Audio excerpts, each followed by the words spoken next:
BooTube. BooTube. I did not want a part 3 video. I've been trying so hard to keep it at 2 videos at most. That didn't happen. This is part 3 of Fear the Walking Dead Season 2, Episode 12, titled Pillar of Salt, Part 3. Or 2.5, whatever. Anyway, yeah, let's get to it because I'm hungry. Anyway, back at the hotel, Alicia, she's all laying a blanket over Strand and compressing his wound and taking care of him. And she explains that she knows how to take care of people because when Nick was going through his detox withdrawal, she's the one that took care of him, right? And she also explains that Madison never truly saw her. She always was more keen on taking care of Nick, that she just pretty much disappeared in the background. That kind of happens, you know, like, especially with a kid in need, you know what I mean? It does happen every once in a while with a normal pair of siblings and their single mother, that sometimes one kid gets overshadowed by the other. But in this situation, it's even more so because that one kid that's being more paid attention to is a problem child. Nick went through drugs, so naturally Madison will take care of that kid more than the other one, right? So sometimes a little bit of me is like kind of saying, Alicia, you know, I know that you're kind of upset that your mother never really saw you before this apocalypse, but you gotta understand, Nick was going through drugs. I bet you if it's the other way around and you were the one with drugs, you would be the kid that she paid more attention to. So, in a way, I'm kind of saying, Alicia, you're kind of grow up. You're kind of becoming a brat about that, because I kind of understand where Madison's going from. Right now, she's a single mother taking care of 2 teenage kids, and one of them's a druggie. Of course, she's going to pay attention more to the druggie because she wants to help him recover from being a druggie. You know what I mean? But whatever. I think it's kind of bratty of her to kind of say that and think that. You know what I mean? But, I don't know. Like I said, I think it's kind of bratty of her to think that, because I would understand Madison's situation. She's a single mother now because her husband's dead. She's taking care of 2 kids alone. One of them's a drug addict. Of course, naturally, if I were in her situation, I'd pay a little more attention to the drug addict, especially if there's a possibility of saving him from the drugs. You know what I mean? Anyway. Back with Nick and Ophelia. I'm gonna do both at the same time. Nick, he's all surveying the area from the Colonia rooftop, right? And Marco, who's staked out nearby, spots Nick through binoculars. So Nick's looking around Colonia and he spots Marco nearby, like really, really close by, and is watching Nick through binoculars. So it's like, if Marco could get that good of a distance away from La Colonia, I would be very, very worried. Like, I'm not surprised Nick is not. I'm not surprised Nick is worried, because Marco's like literally right there, spying on him through binoculars. But anyway, Ophelia, on the other hand, she's all studying a map in her truck, and she's looking at her rosary beads, and we get another flashback. This is where I think everything went wrong, because we see in this flashback that Ophelia is talking to her mother, Griselda. I finally remember her name. And I remember the dad's name, Daniel. But anyway, she's all talking to her mother about their family, and Griselda's all telling her that, you know, her and her husband, her dad, Daniel, they left El Salvador mainly because they wanted to shelter Ophelia from the violence and bloodshed in El Salvador that they experienced themselves, right? And they vowed to do anything for Ophelia. And also the fact that Griselda was willing to do anything to protect Ophelia and Daniel, because she says that is what love is, right? And Ophelia, hearing about her mother and father's struggles in El Salvador and everything they went through with the violence and the bloodshed, and the fact that they wanted to raise Ophelia away from that and all that stuff, I guess that she took that really to heart, because instead of agreeing to William's proposal and to move with him, she chose her family, her parents, Griselda and Daniel, over William. So I knew that this was going to happen. Like I said, when we first met Ophelia, she was obviously with her parents, and William was nowhere to be found or even mentioned up until now.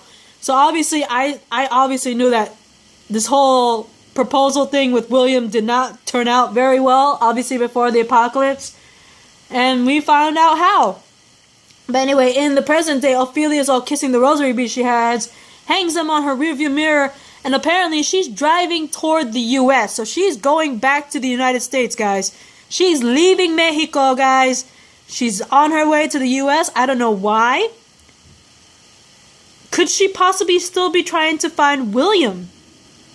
Now that, in my opinion, when I saw this, I was like, now that both of her parents are dead, is she going to the U.S. to possibly look for William to see if he's still alive? You know what I mean? That's what I think, in my opinion, is happening with her. Anyway, with Madison, Elena, and Oscar, they returned to the hotel around after dark. And Madison, because she believes that they're talking about Nick, right? She goes up and runs the generator and turns on the light, and pretty much making the hotel a giant beacon of light in the middle of darkness. Mainly because she wants to signal to Nick that they're there, right? And Alicia, she's all telling her mother, if you light up that sign, everybody will see, anyone who's alive will see that sign. Even the dead will most likely see that sign. And they're going to come toward us. And she's all accusing Madison, you think about Nick more than us.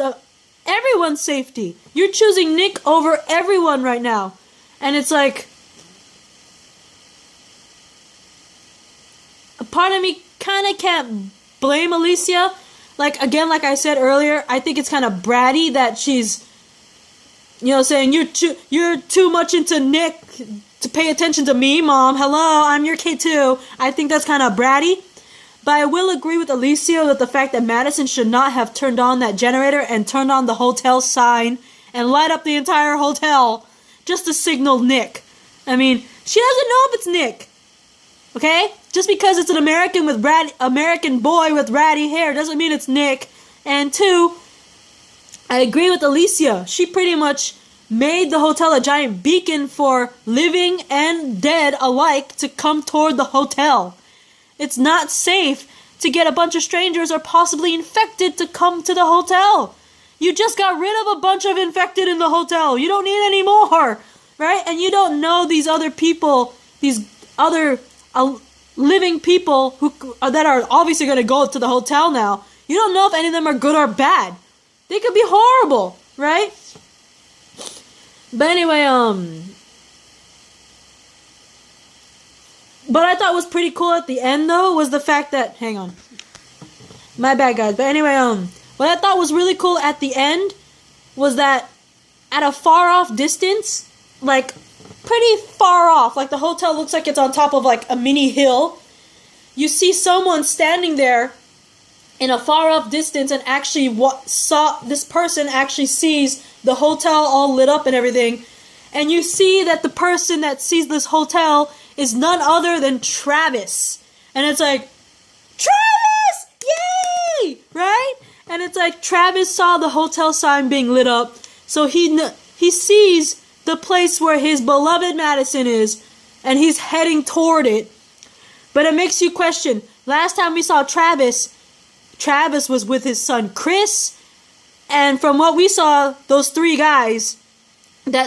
teenage guys that they met, what happened to those? And we all saw what happened. Like one of the teenage boys got shot in the leg by a farmer dude who owned the little farmland that all five of them were on.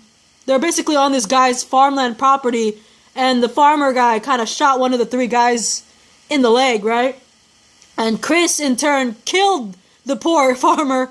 So it makes you question, what happened to Chris? Why isn't Chris with his dad? And most likely we figured out what happened between Travis and Chris in episode 13 titled Date of Death, which premiered September 25th. So, Hopefully I'll get that episode to you soon. But this is my part 3 video of Fear the Walking Dead Season 2, Episode 12, titled Pillar of Salt. I'm really excited because the fact that Travis saw the Rosario Beach Hotel sign light up and he's heading toward it, which means we're most likely in the next episode, which is 13, we're most likely going to see a Travis and Madison reunion. Hopefully. But judging by the distance, most likely sooner than later. So I can't wait to see that. And I can't wait to see a possible Nick reunion with his family, considering Colonia and the beach hotel are both connected through that little gangster narcotic group. So I can't wait for that possibility. But anyway, I'll see you guys in the next video for episode 13, titled Date of Death. And look forward for episodes 14 and 15, which will premiere on Sunday, this Sunday, October 2nd. Both episode 14 and 15 will. Most likely like an hour-long episode. That's why they put both 14 and 15 together. And 14 is titled Wrath, and 15 is titled North. So I look forward to that. Hopefully I'll get episode 15 recorded and uploaded before Sunday. At least before episode 14 and 15 premiere. But anyway, bye, Boo-Too. Mwah.